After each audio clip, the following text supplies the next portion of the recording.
قصہ کچھ اس طرح ہے کہ حضرت جابر بن عبداللہ رضی اللہ تعالیٰ عنہ نے کسی یہودی سے قرضہ لیا تھا کھجور کے باغ کے بدلے میں۔ کھجور کا ان کا ایک باغ تھا روم کے راستے میں، تو اس کے عوض میں یہودی سے کچھ قرضہ لیا تھا، اور ایک مدت تک وہ قرضے کی تعیین کی گئی۔ حضرت جابر رضی اللہ عنہ فرماتے ہیں کہ میں کھجور کے باغ میں ہی رہا یہاں تک کہ کھجوریں نکل آئیں پیڑ میں، اور جب پیڑ میں کھجوریں نکل آئیں تو کھجوریں اتنی نہیں تھیں کہ جس سے کہ قرض ادا ہو جائے، بہت تھوڑی کھجور لگی طرف۔ فجاءنی الیہودی عند الجداد، یہودی ان کے پاس پہنچے اس وقت میں جس وقت کہ اس کی قرضے کی کیا ہوگی، ڈیٹ پوری ہوگی، لینے کے لیے پہنچ گئے۔ حضرت جابر رضی اللہ عنہ فرماتے وَلَمْ أَجُدَّ مِنْهَا شَيْئًا، میرے پاس اس کو دینے کے لیے کچھ بھی نہیں تھا، کیونکہ جو وعدہ کیا گیا تھا جتنی مقدار تھی اتنی مقدار نہیں تھی۔ فَجَعَلْتُ أَسْتَنظِرُهُ إِلَىٰ قَابِلٍ، میں نے اس سے مہلت مانگی، استنظرہ یعنی اس سے مہلت مانگی کہ انشاءاللہ میں اگلے موسم میں، کھجور کے اگلے موسم میں تمہارا قرضہ ادا کر دوں گا۔ تو اس نے انکار کیا، فَأَبَى، یہودی نے کہا کہ نہیں، جو وقت طے ہوا تھا اسی وقت پر قرضہ آپ کو دینا ہے۔ فَأُخْبِرَ بِذَلِكَ النَّبِيُّ صلی اللہ علیہ وسلم، صحابہ کرام کی یہ عادت بڑی اچھی تھی جو آج ہمارے اندر نہیں ہے۔ ایسی بات سننے میں بری لگتی ہوگی نا۔ صحابہ کرام کا ایک مسئلہ تھا کہ جب ان کو کوئی بات نہیں پتہ ہوتی تھی نا، وہ فوراً رجوع کرتے تھے کس سے؟ نبی کریم صلی اللہ علیہ وسلم۔ یا یوں کہہ لیجئے آج کے دور میں اگر ہمیں کوئی بات کا علم نہ ہو تو اپنے علاقے کے علماء سے رجوع کر کے مسئلے کو معلوم کر کے اس پہ عمل کرنا چاہیے۔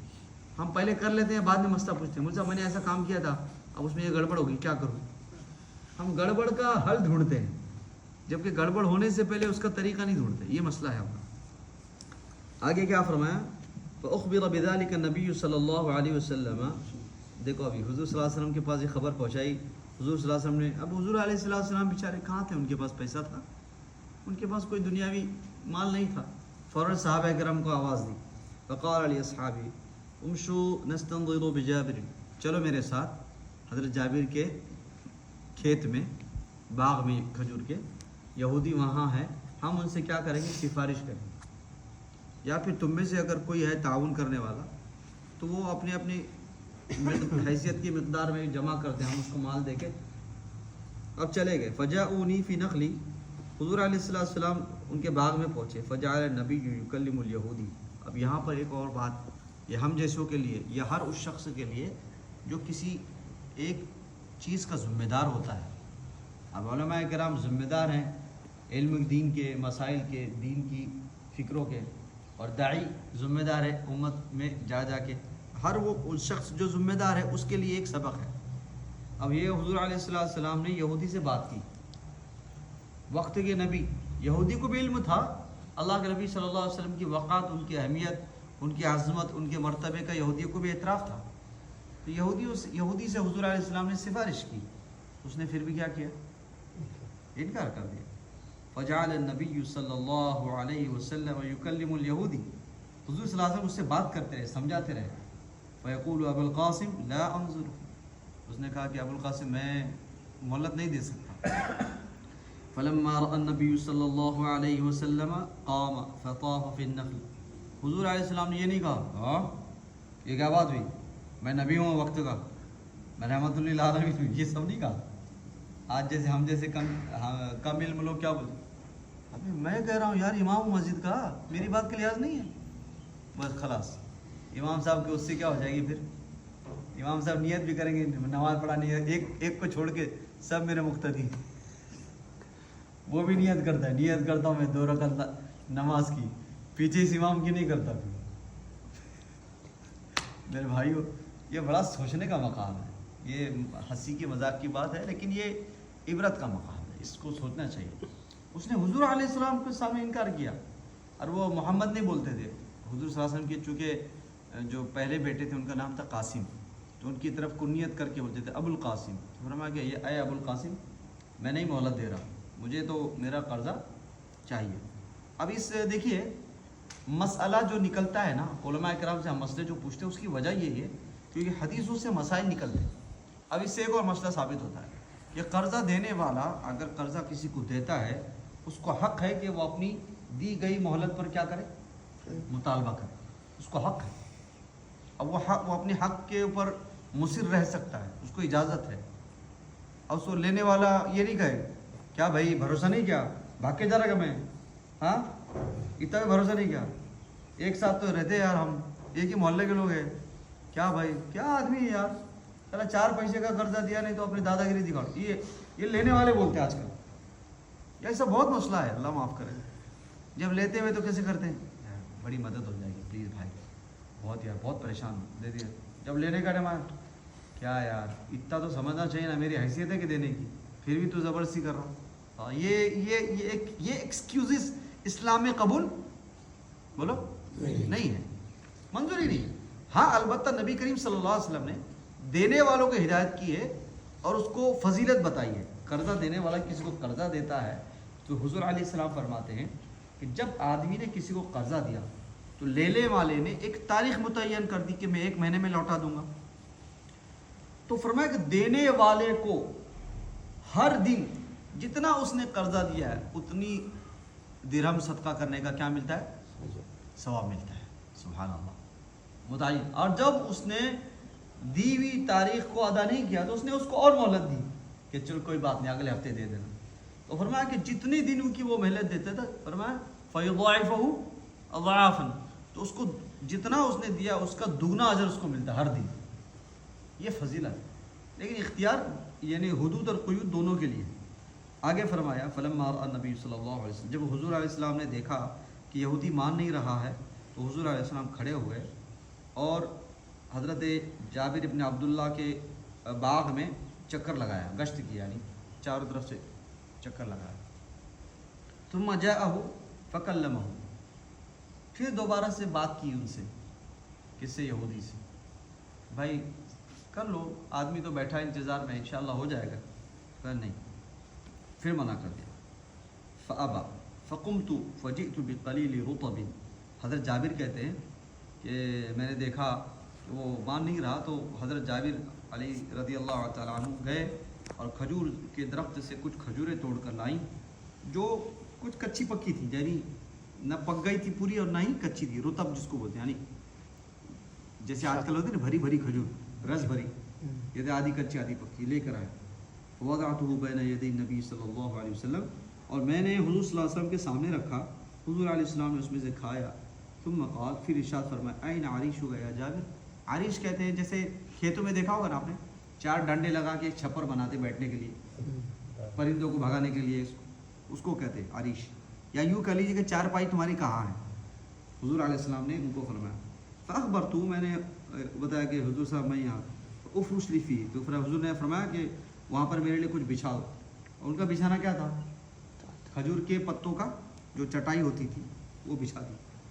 پھر حضور علیہ السلام اس کے اوپر لیٹ گئے. فرشتہ فدخل فرقد ثم استيقظ. حضور علیہ السلام اس میں لیٹ گئے, تھوڑی دیر قیلولہ کیا, پھر اٹھ کے بیٹھ گئے. فجئته بقبضة اخرى, پھر میں حضور علیہ السلام کے پاس دوسرے کچھ اور گچھے لے کر آیا کھجور کے. حضور صلی اللہ علیہ وسلم نے اس میں سے بھی کھایا. پھر کھڑے ہو کر آئے یہودی کے پاس, پھر اس سے بات کی, سفارش کی حضرت جابر کی. اس نے پھر انکار کیا نہیں. اب کتنے انکار ہو گئے, 3 انکار ہو گئے.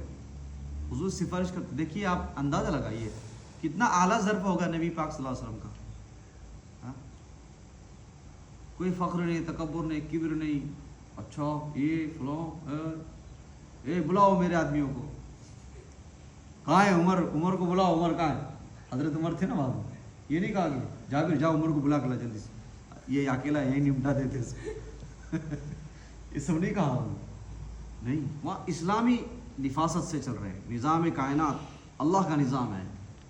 3 مرتبہ انکار کیا, پھر بھی اس کو ڈانٹا نہیں, کیونکہ وہاں پر جو ہے قرض دار یعنی لینے والا جو ہے لیندار, وہ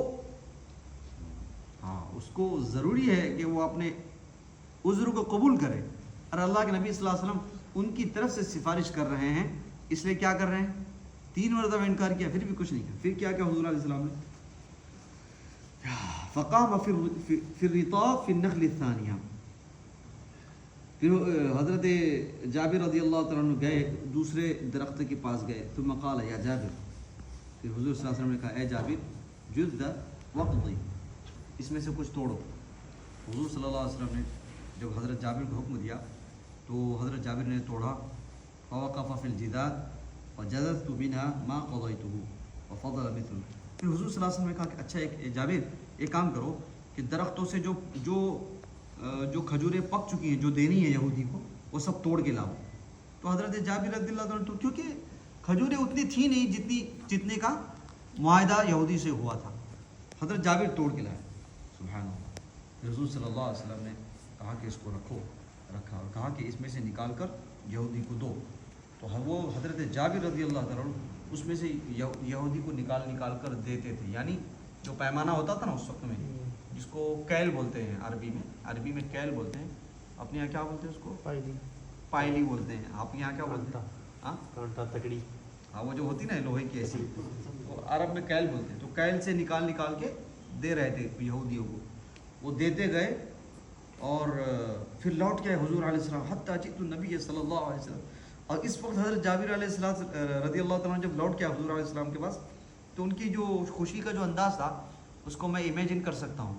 وہ حضور کے پاس یا رسول اللہ صلی اللہ علیہ وسلم ساری کھجوریں آدھا ہو گئی، 3 مرتبہ انکار کے بعد مقدار پوری نہیں ہو رہی تھی، اور حضور صلی اللہ علیہ وسلم نے جمع کر کے کہا کہ اب اس میں سے نکال کے دو، اور وہ نکال کے دیتے رہے، اور حضور کے پاس چیختے ہوئے لوٹ کے فرحت کے پاس فبشرته فقال اشهد انی رسول اللہ، اور زور سے چلا کے گواہی، میں گواہی دیتا ہوں کہ آپ اللہ کے رسول صلی اللہ علیہ وسلم۔ یہ معجزہ تھا اللہ کے نبی صلی اللہ علیہ وسلم۔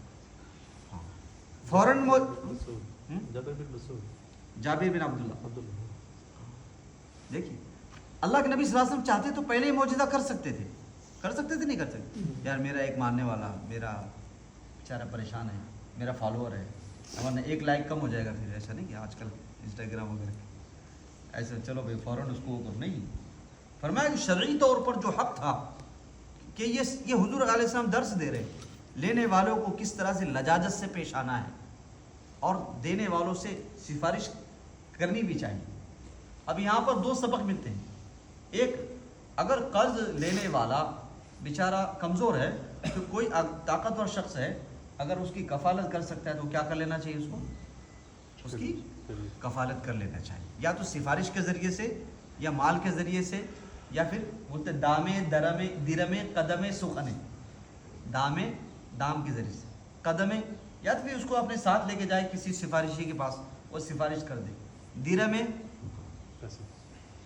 قدم سخنے، یا تو کوئی بات چیت کر کے سمجھائے بھائی یا بہت اچھا بندہ ہے، نیک بندہ ہے، انشاءاللہ ایماندار ہے، وہ ادا کر دے گا، آپ کو تھوڑی مہلت دے دو۔ یہ چاروں حربے استعمال کر کے تو اللہ کے نبی صلی اللہ علیہ وسلم نے 3 طریقے سے سفارش کی۔ جب وہ نہیں مانا تو حضور علیہ السلام یقیناً اللہ کے نبی صلی اللہ علیہ وسلم اللہ کی مرضی کے بغیر کوئی کام نہیں کرتے۔ وما ينطق عن الهوى ان هو الا وحی۔ جب حضور صلی اللہ علیہ وسلم جب لیٹے ہوں گے یقیناً ان کو خواب میں کیا ہوگی؟ بشارت دی گئی ہوگی یا الہام ہو گیا ہوگا کہ جابر کی مدد کی جائے۔